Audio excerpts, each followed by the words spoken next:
Anong nangyari kay Lolo? Inatake siya sa puso dahil sa sama ng loob. Dahil?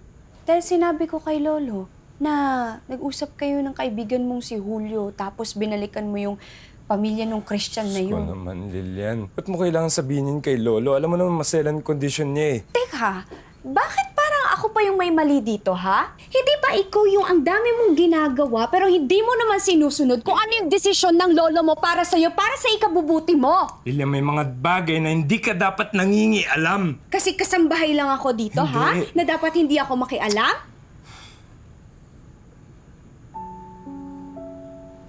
Huwag mo siyang sisihin, Edward.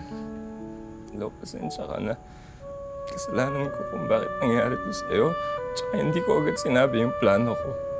Alam, matagal na po ako hindi pinapatulog ng konsensya ko dahil sa ginawa ko kay Christian. Paglabas ko po ng boys town, Lord, ang gusto ko lang naman gawin, makipagbati sa pamilya niya, pero natatakot po ako pumunta. Ayoko naman po sabihin sa inyo kasi ayoko na mag-alala po kayo. Naiintindihan ko, Apo.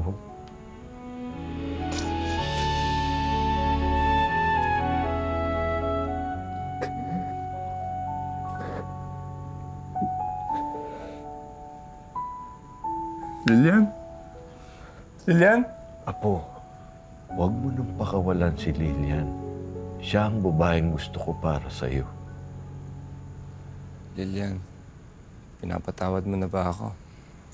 Ako nga dapat yung humingi ng tawad sa iyo eh. Kasi hindi kita pinagpaliwanag. Lilian,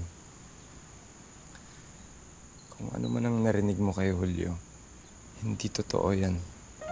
Ang dapat mong malaman ay mahal kita. Yun ang totoo. Sa dami ng gusto kong takasan, gusto kong malaman mo na ikaw yung pinakamaganda na nangyari sa buhay ko. Kaya ang gusto ko, na sa'yo lang ako manahan. Di kita pagkakawalan, pag-ibig na walang Edward, pantay. mahal din kita. Sa gitna Panatag na ang loob ko. Handa na po ako, Panginoon. ikaw ang Don Fidel! Don Fidel! Ate Lilian! Lolo? Don Fidel! Alam kong nakakalungkot na wala na si Lolo. Pero pakiramdam ko hindi dapat tayo maging malungkot eh.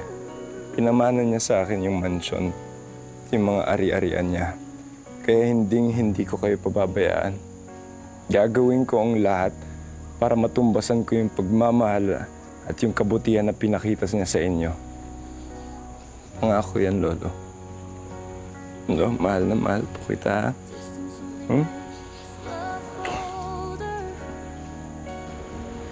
It's written in the ties that bind, and I know no matter where you are, love will find its way across.